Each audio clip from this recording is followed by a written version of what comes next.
Human beings are visual creatures. Having our eyes on the front of our heads provides us with a great amount of depth perception, which is essential for accurately judging distances. Our visual cortex, which processes incoming information from the eyes, is much bigger, comparatively speaking, to other mammals and even those that also have their eyes on the front of their heads. But what happens to the visual areas of the brain when someone is blind? Do these areas go to waste, or do they come under new management, so to speak? The answer is ridiculously cool. Let's do this.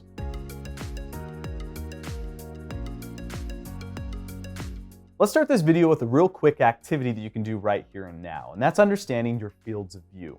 So if you're looking straight ahead, you have a left field of view and a right field of view. Now what's important to understand is that they are going to hit different aspects of your eye.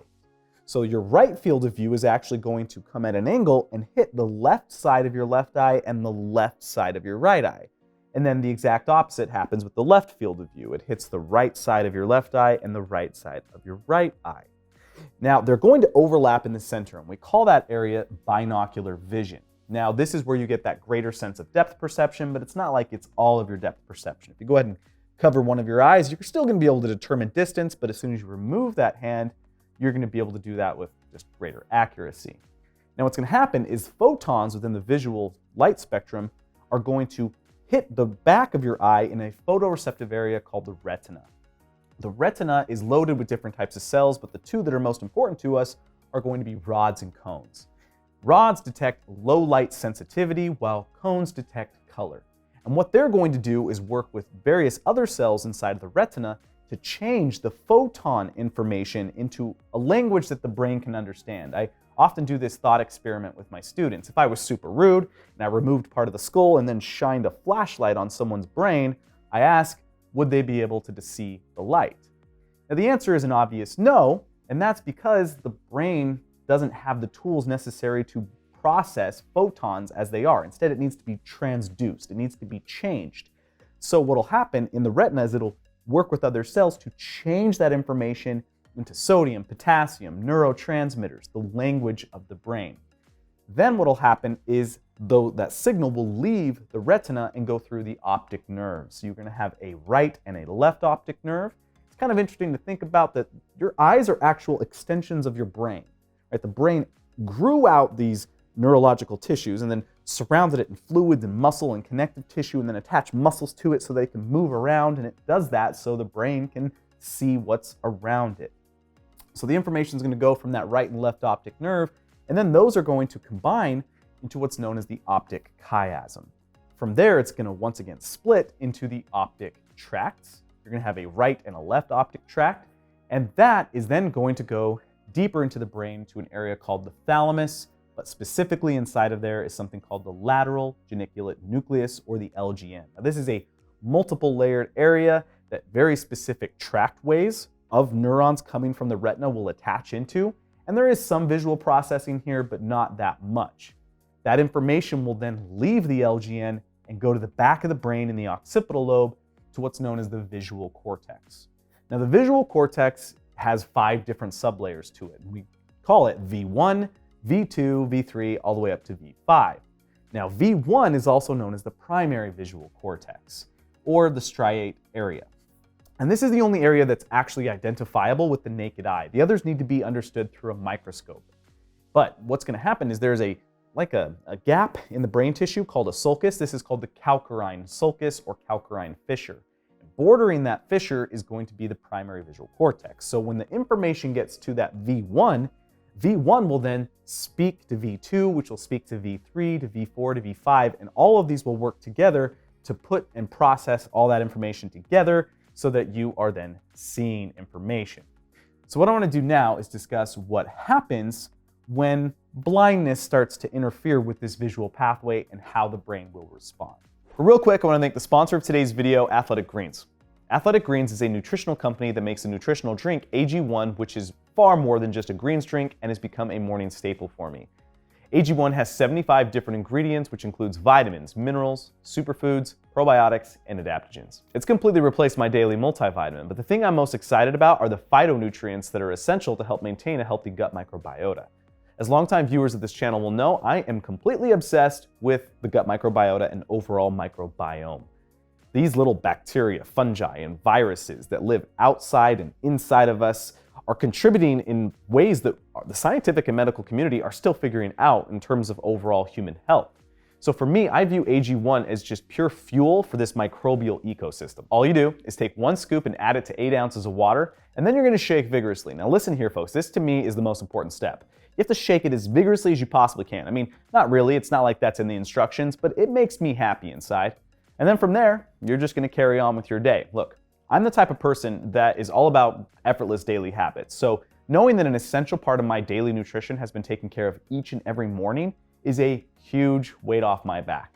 So if you're interested, go ahead and visit athleticgreens.com/human anatomy, and they'll give our audience a 1-year free supply of immune supporting vitamin D3 plus K2, as well as 5 free travel packs with your first purchase. Again, that link is in the description below. All right, let's get back to it. Neuroplasticity is the brain's ability to reorganize itself both structurally and functionally, meaning that it can do one of 2 things.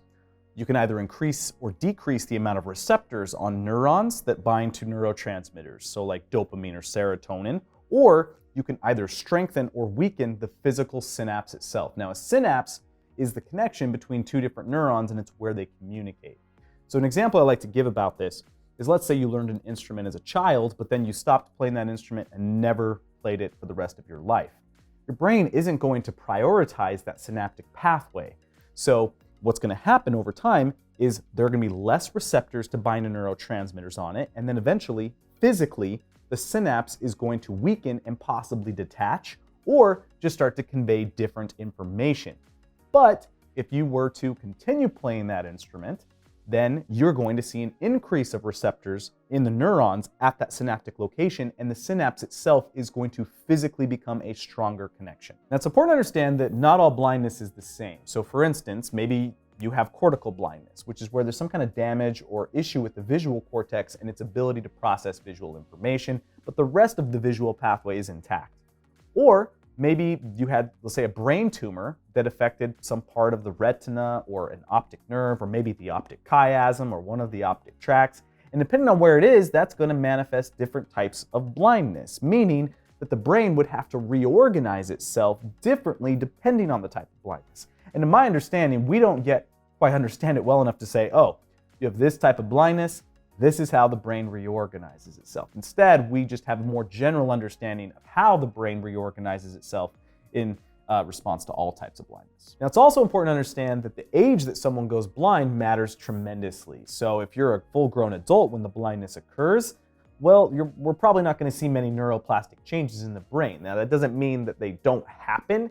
It just means that we don't really have the technology to easily detect those changes and understand them. But if the blindness occurs at birth or within the first few years of life, we can definitely detect those changes with brain imaging such as an fMRI. Now, we've all heard that when someone loses one sense, that their other senses become heightened. But the question that researchers had is this an actual improvement, or is there just less distractions, right? If I lose one sense, well, there's less to focus on. Maybe it's not that things improved, it's just easier to focus on the remaining senses. Well, researchers studying those who've gone blind early on in life have realized that there are 2 plastic changes that occur inside of the brain in the visual cortex. The first is called cross-modal plasticity. And this is where actual structural changes occur in the visual cortex to better process hearing and tactile sensations. So they're literally hearing better and literally feeling better, right? The brain is not just wasting that space. Now, the second type of plastic change is called multimodal. And this one's more subtle. It's not that a new structural change has occurred. There was a pre-existing pathway inside of the visual cortex that just wasn't being used because vision was being prioritized. But now that the visual processing has gone away, that underlying pathway becomes activated. So again, we didn't create anything new, but now we're utilizing something that was already there in a new way. Again, heightening both hearing and tactile sensations, right? This makes a ton of sense. Again, the brain is not just going to go, oh, we can't see anymore, we'll just have a vacant, empty space called the visual cortex and nothing's going to happen. No, of course it's going to find a new way to use that space.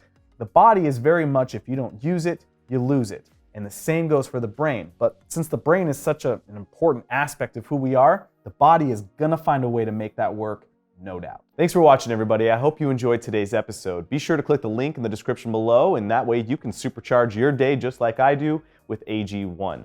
As always, be sure to like, comment, subscribe if you feel so inclined, and I'll see you in the next video.